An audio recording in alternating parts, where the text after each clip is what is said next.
right. Is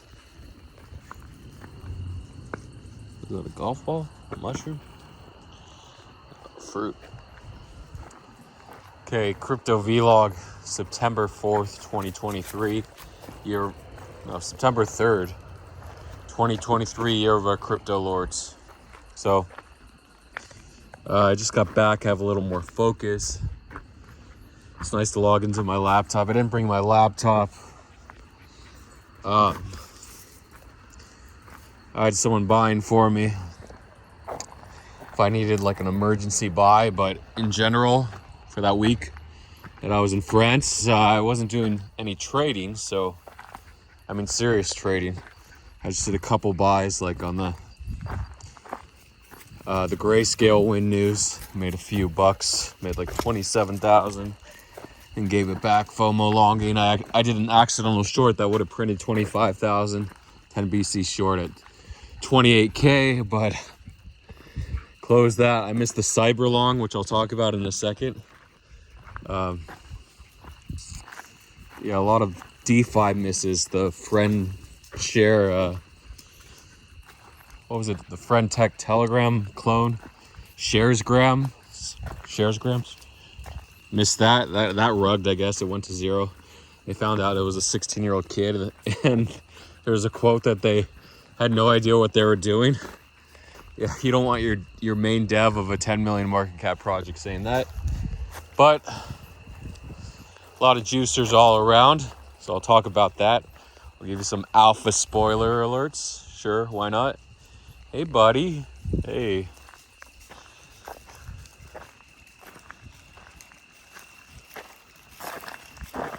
Okay, so there's a lot to catch up on. Since I wasn't active, I was only reading the news and the pumps afterwards. So I'll talk about those, though. Okay, let's get started, shall we? Shall we get started? I don't want to lose any puppies to the dark creatures of the night, right? Okay,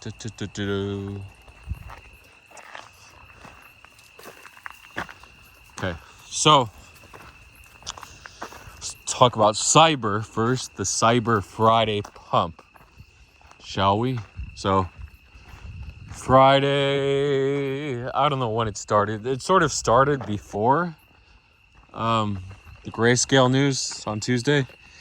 Cyber was rallying from like $3.30 or 40 cents the last few days, last week. It was consolidated between $3 and $4, and it went to $5, and we're like, holy crap, $5. It's the all-time high was like $5.40, I don't know, something like that, $5.14 on the Binance Open. So people were selling off. All right, I bought the bottom of Cyber at $3.50. I sold at $5. I got my 40% move, right? Well, guess what? Cyber kept going. So Cyber was like a multi-chain social networking token, something like that. So it was made for buying social network status tokens on any chain. So there was liquidity on different chains. The three big ones being Optimism, Ethereum, and BSC, Binance Smart Chain, which I rarely talk about. I just don't have any preference for it. There is some hidden alpha there on BSC if you're going to look for it, like Binance Lab investments. They usually favor projects that support BSC and things like that. But I was going to say like Launchpads and launch pools favor BSC projects, but they also listed Say and Sui and all that stuff that wasn't on BSC. So not necessarily.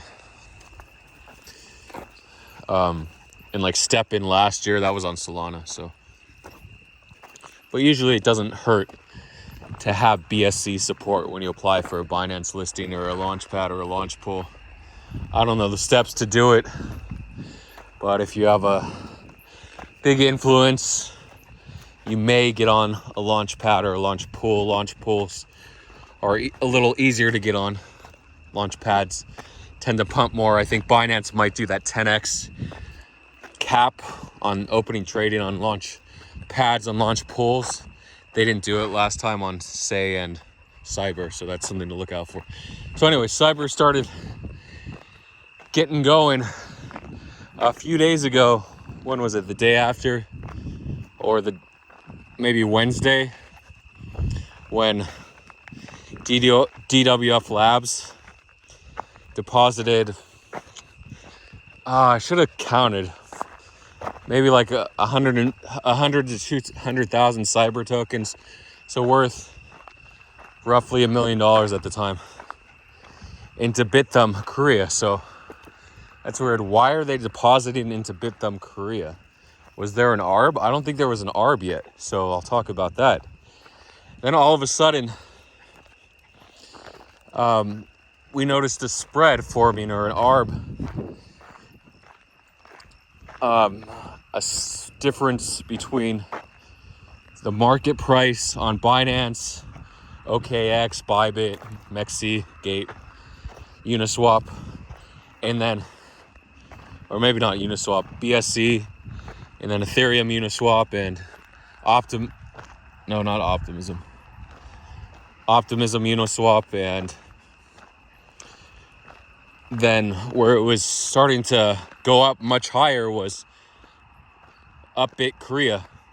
Sorry, did I say they deposited Bithumb? I meant Upbit Korea. So the Ethereum Uniswap price was also the same, basically, but it didn't have the liquidity that Upbit Korea had. So we had a nice pump. I think it peaked at like $33. It just kept going Thursday, Friday, and then into Saturday morning in Europe. So early Saturday in North America, South America. That would have been Saturday afternoon in Asia. So all of a sudden, the price just stopped going up and it tanked. Well, first of all, we had a dip. It only hit $16, I think, on Binance Futures and Binance Spot, even when it was 33 on Upbit. So a lot of people started to short. Popcorn Kirby started short at $14. And when it went to 16, people are like, he's down 20% on his short, but he'd have the last laugh. He was down 40K, he ended up making 200K or so, maybe more. So it dipped down to like 11 or 10, and it bounced back to 15. And then people shorted again because there was an emergency vote, because there weren't any tokens. So you couldn't, for one, people don't have KYC. Most people don't have KYC on Bithumb or Upbit Korea. And the second thing was there weren't even any Ethereum tokens left on exchanges, just BSC tokens, maybe some Optimism, but mainly BSC. So people couldn't withdraw Ethereum Cyber from any of the major exchanges and send it to Upbit Korea, even if they had accounts. So the Cyber DAO, or the team, decided to pass an emergency vote to allocate 1 million Cyber tokens, which were about $15 million at the time, to the bridge, to allow people to bridge from BSC to Ethereum, or maybe even Optimism to Ethereum. So that caused an immediate sell-off on Uniswap, and then Upbit Korea started to sell off from 33. So not immediate, but like 20 minutes later. And it was a nice tank job. And that basically ended the rally. And now I think it was $6 last I checked. Just down, down, down. The rally ended. So yeah, you missed the long, you missed the short. Once in a while it happens. They're so rare that when it happens, you're like, oh my God. But it's possible. I mean, once in a while it does happen. So can you prepare for these? Sure, if you're checking the chains religiously, you're watching for how many tokens are left in the wallets on each chain on the BSC, on every exchange, and they're BSC, Ethereum. Usually Ethereum are the first wallets to go. It's just the most popular chain. And then maybe you could have caught the ARB or just longed on the DWF news that they deposited to their Upbit Korea wallet. And of course, I think they sold off and withdrew. I'm not sure exactly if that was on chain, but I heard that they sold. They probably sold at like $25 or so. So, yeah, that was one of those plays where you couldn't really arb to Upbit Korea unless you had an account ahead of time. A little dead beetle. Oh, the glow beetle. So,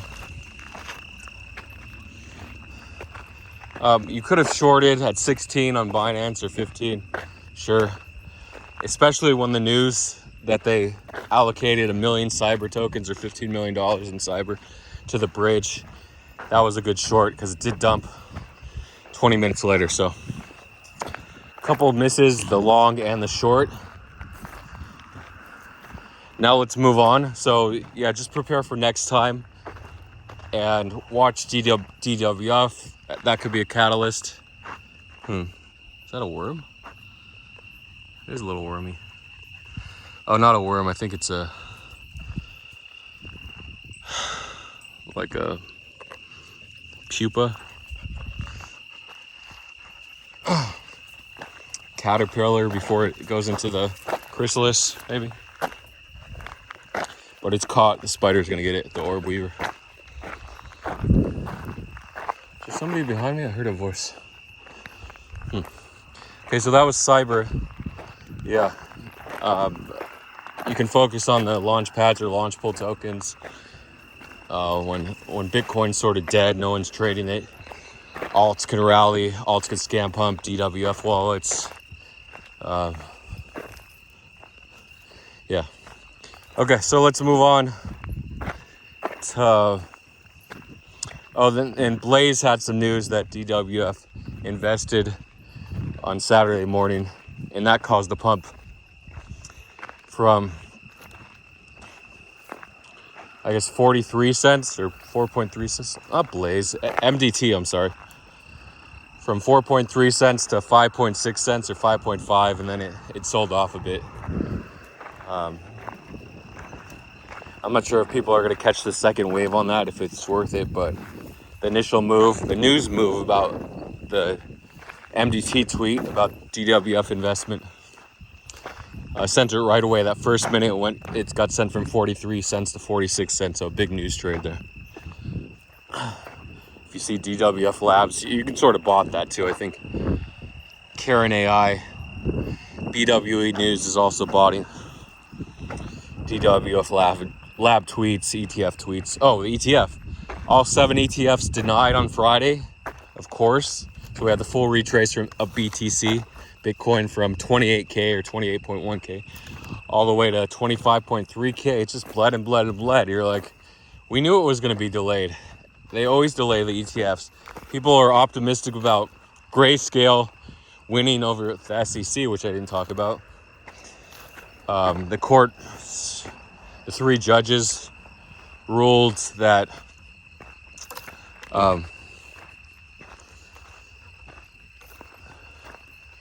the SEC was biased in allowing futures, Bitcoin futures, even though those can be manipulated, but not spot Bitcoin, even though futures are more easily manipulated due to leverage, which I talked about repeatedly, how leverage tokens can be easily manipulated. So the SEC won. All 3 judges agreed that Grayscale won. All 3 judges agreed that the SEC was biased in their interpretations of Bitcoin spots, filings, and manipulation. So people are optimistic that an ETF was going to be accepted on Friday, especially the last one was BlackRock iShares. But of course, they were all denied, and people had hopes that maybe BlackRock, since it's the last one, it's going to be accepted. No, BlackRock was denied. BlackRock iShares. iShares was the trust, I think, that was filing for them, or the exchange. So dry. We had that one rain. Of course it's going to be dry here. Let's do a circle and then go back. So I had a vlog last week, I think, or 2 weeks ago, where it was actually wet. Now it's all dried up. That's what the summer heat does. Even before, like the little pond there is gone. It's literally all dried up. I think there's a little water spot there, so. More water. It's mostly all dried up there. Little spots of pockets of water. There should be the last crabs there. Crawfish. Oh! Tennis ball is gone, Maya. Don't worry about it. Let's keep going.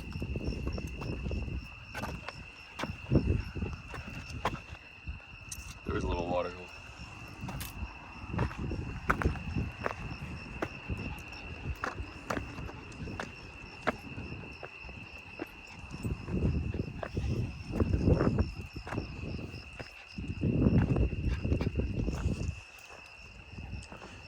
Yeah, so even though it was expected, people were optimistic that the grayscale win would lead to the SEC accepting the Bitcoin spot ETF filing.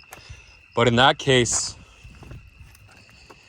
it wouldn't have had an immediate effect. They wouldn't immediately accept any of the ETFs, especially BlackRock, which was the most powerful one, 575 and 1, now 575, 1 and 1. I don't know if this counts as a tie. Oh, sorry, boo. Oh, that was a rock. There's a little mud over there.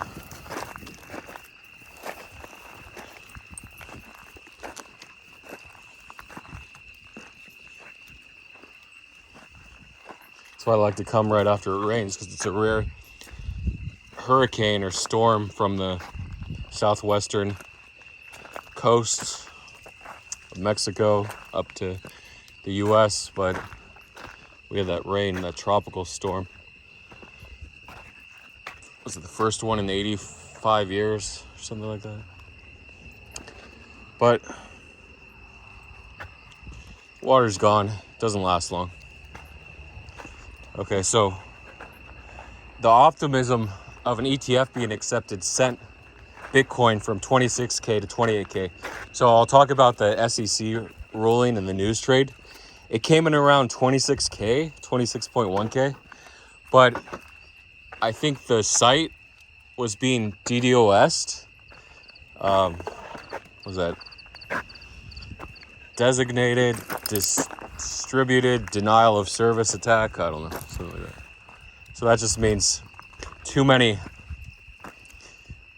IPs or proxy servers pinging the site, trying to refresh, because every site has a limit per IP for how fast you can refresh and see if any news came in, see if the court document ruling came in. But what people do is they register a bunch of IPs or proxies, and they just hammer the source, the news source, to try to be the first on whether it's the CPI numbers, or on the Department of Labor website, or in this case, court ruling. You could have done it with Ripple. Ripple versus SEC. Oh, now we have Grayscale versus SEC. It's funny, 2 lawsuits. We are missing a puppy. She didn't go down. Oh, she went down there for her ball. I don't know if you can see her. Now you can see. Hi. Hi, Maya. You got to figure out a way up. You can go that way and then come up this way. Or you're going to come up this way. Hi. Hi. Hi. There you go. You got it? Yep.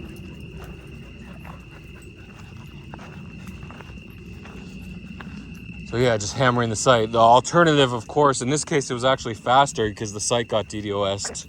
And the Ripple win case, we didn't know when the ruling, it could have happened any time this year. So we didn't know it was a specific time or date, because we knew that court, sorry, I don't know the circuit, whether it's when they update. We knew they updated between 10 a.m. and 11 a.m. Eastern time on Tuesdays and Fridays. So the last couple weeks we figured, okay, just camp in front of the computer. So it paid to send every one of your IPs to hit the site, to scrape it, to refresh it, to try to get the news first. But in the Ripple SEC lawsuit, we had no idea when, so you didn't have to DDoS. You could have hit the site every 10 seconds or every 30 seconds, whatever. You didn't have to do it every freaking second or half second between that hour on Tuesdays and Fridays. So less competition in the Ripple SEC, which is why we saw so much buy volume in the 5 minutes before the Zoomer and DB tweets. Okay. Yeah, so in this case, if you subscribe to Court Listener, you would have had it without the DDoS. You would have had it, I think, a minute before or so. And you would have caught the bottom, or 30 seconds before, I don't know.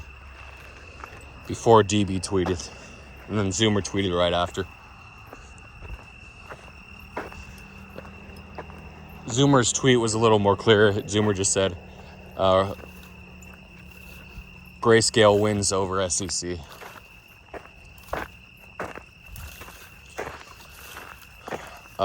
Okay, so it did pre-pump from 26.1 to 26.6, and then when the tweet came out,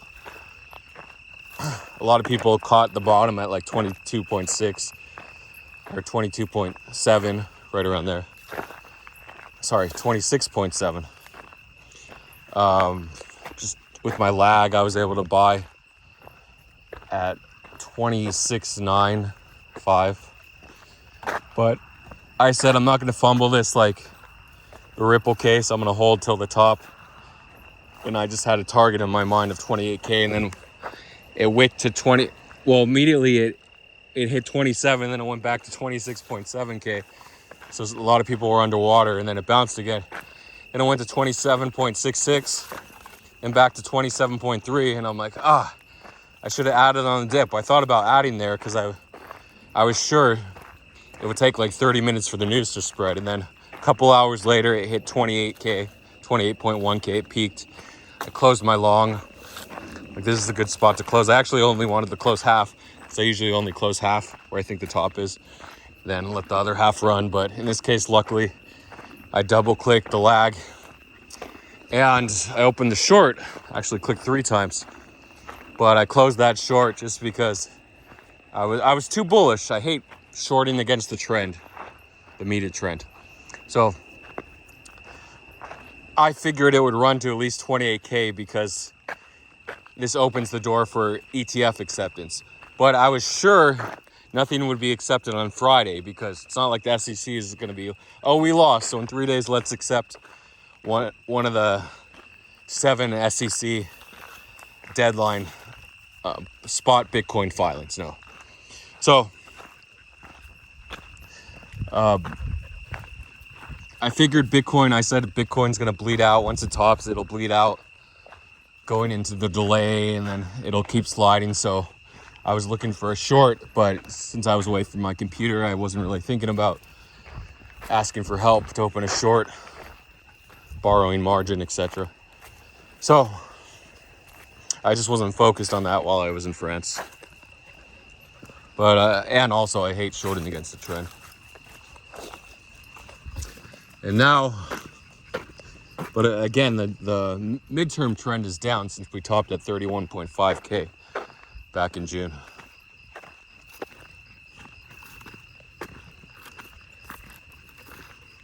It was actually double top, right? We hit that same price back in April on the ETH 2.0 merge, whatever the hell it was. No, the merge was in September. It's the ETH, I think this was the ETH 2.0 unlock, where people could unstake their Ethereum.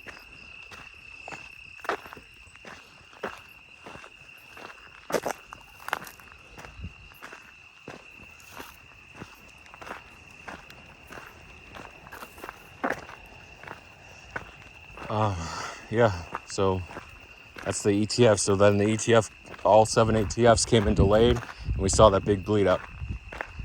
So now I'll go to, oh, that's a screech owl, huh? Don't worry, you guys are too big for the owls. I could come down and try to grab you. Someone on crypto Twitter, what's her name? Ash Toshi, actually, back in 2021, an owl came down and bit the head off her Maltipoo, or her Pomeranian, her little teacup dog, size dog.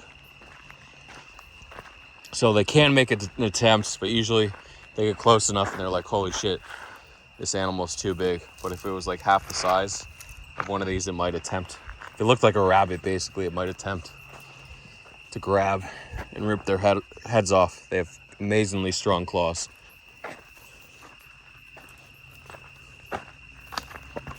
But again, they don't have the strength to carry a big animal like that, so they'll just take a limb off or something, or a head. Worst case, they take the head.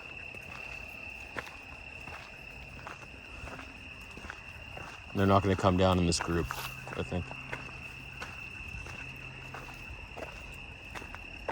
Okay, so I'll go to friend.tech. Sharesgram, a rival, they launched a Telegram token. They had a pre-sale too for influencers, DeFi groups, whatever. I think it was capped at 0.25 ETH per person. Some groups got more allocations. And I think it peaked at like 10 ETH or something when it hit 10 million market cap. If the pre-sale was at 250K, I can't do the math. I'm not ready to do math here. Yeah, I'll just say it peaked around 10 ETH or 17K per wallet from a $400 buy-in. Is that right?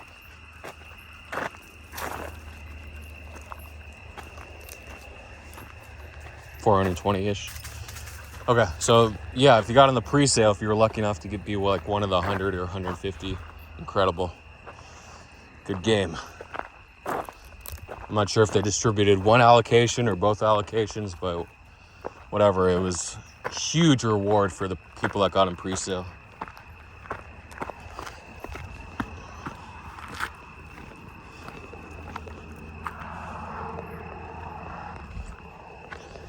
And it opened, what they did, they actually posted a few fake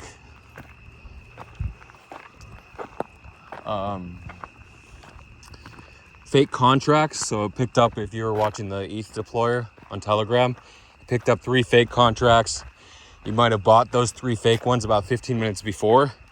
And like, okay, I'm not going to buy any more fake ones until they announce on Twitter or their Telegram the real contract. And then 15 minutes later, the 4th one they launched, and it was the real contract. I think it opened around 100K. I saw someone put 0.06 ETH in it with a 0.02 ETH banana bribe, and it peaked at like 10 ETH. Maybe higher, maybe 12 ETH, 200x. So about $100 to $20,000 for that buyer. So he was just aping every single Sharesgram contract that popped up on the deployer. So in that case, it paid off because he had 3 fails and 1 success. Of course, if you started aping like the day before, you might have had 20 fails. I saw a bunch the day before. But they said it was launching shortly, so you could have just started aping those. Anyway, it was worth the risk reward to ape every contract. And then they posted on Twitter at like, what was it? 500K, 200K market cap when the tweet came out, and then it got sent all the way to I think they added like 15K liquidity. That was the starting market cap. Yeah, it got sent all the way from the tweet at 200K. Just immediately got sent to like 1 million market cap, and then it was 2 million. I couldn't even buy in from my phone. It was like, I didn't have the Telegram Banana bot or Maestro set up or Unibot, so I just wasn't prepared to buy. And of course, next day it hit 10 million because there was a lot of FUD from friend.tech with OX Laureate.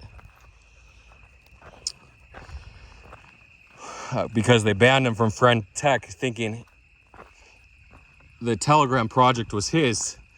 But then, so Friend a lot of friend.tech shares sold off, and then his shares gram pumped. But then we had the crash the next day when they realized it was a 16-year-old dev, and they leaked that Discord conversation or Telegram conversation saying, I have no idea what I'm doing, might just rug or not. But anyway, it sold off. It was like 500k market cap last I checked. I just took the loss. I aped small because I was so late. I aped like 0.3 ETH at 3 million market cap, so I didn't lose. I only lost like $500. Other coins, Pepe peaked at 45 million market cap. Now it's sitting at 6 million. The new community Pepe, what a letdown. I had basically 5k at the top.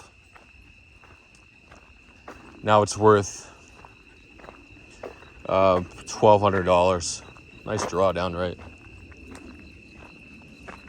Wait, how does that make sense? I would be closer to 6k at the top. Now it's worth $1,200. SPX 900 or SPX 9000. The Milady token bounced from 1.6 million market cap to 3 million market cap, or 3.2 million market cap. Nice bounce. I wanted to ape when I got home. I'm home, but I don't want to ape at 2x. I might ape a small bag. I might put like $1,500 in. Let's see. Vitalik mentioned a token that he's favoring RAI, Reflex ungovernment token. It moved from $7.30, all the way to $16 on Uniswap. Good liquidity too. A lot of buyers, a lot of volume. I think 700k today.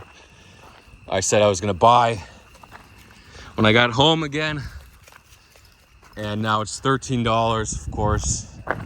I mean, this is one of those tokens. He said he favored RAI Reflex on governments over FLX over Lido, LDO. So, it'd be crazy. The market cap's only 10 million now. It was freaking 6 million earlier today. So that can send to whatever, 50 million, 100 million, if it gets some runway. A lot of people are hoping that SPX 900 meme coin does what Bitcoin does, where it runs to like 50 million, 100 million, or even coin I sold for a loss, or rare sell for a loss on I can't think of the symbol. I can think of like the price action of the token where it hit 40, 50 million, I don't know, 60 million, but I can't think of the name. It was a Milady token. Whatever. Nice glass. Watch out for the glass, pups.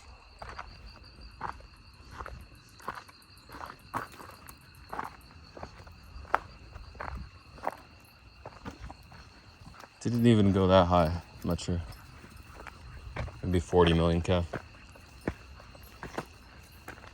Back to friend.tech. So Rampage XYZ. It's a browser extension, Telegram extension bot. That's supposed to read contracts from Twitter, Telegram, let you ape into shitcoins, just what you needed. So a huge thing. Kind of similar to what all these bot models are doing, but it's like an all-in-one suite of tools, or just a simple extension, just what you need. So it's not an all-in-one suite, but it had a lot of hype. You had to buy Grug Capital. Grug, not sure it's Twitter. Grug Capital or PokerBrat93, something like that. And that sent to from about 0.15 ETH on Monday, and now they're trading at 1.35 ETH. So about 9x, I think. So really nice pumps on those. Of course, I didn't buy because I didn't want to log in or ask a friend to buy. It's a pain in the ass. And then I realized, I have the friend.tech app. I could have sold a couple shares and bought like one or two at 0.16 ETH. And finally, I took the time and I bought one at 1.25 ETH. Just annoying that I had to buy okay, so that sums up the markets, I think. Pretty good summary. Of course, there's always a lot of news going on. Monday, big news week ahead, right? bearish? Do we have more bleed in SPX, more bleed in Bitcoin? Does Bitcoin go down from 25K to 24K, 23K, 22K? Let's see. I mean, it should bounce to 22K, right? The weekly super trend. Anyway, thanks for the updates. Or thanks for listening to my updates on the news. I'll see you guys on the other side. Don't give up. I'll show you a little black widow. She loves that spot because she's right by the hole. She can just go in whenever she wants. You see it right there. Oh, it's the widow. That's her butt, her ass end. Yeah, that's a better spot. Oh, and she runs to the hole when there's danger. She's been there 2 months now. Pretty good. All right, guys. Maybe we'll do a special vlog tomorrow. We'll see. Sorry I didn't have any vlogs in France. I have the Tulip vlog, which broke my record. 450 views for a vlog. Broke the old record of like 160 something. 67. Okay, yes. See you on the other side. Feel free to like or comment or retweet, whatever. Not monetizing yet. Big things ahead, right? Big things ahead. Maybe, maybe not.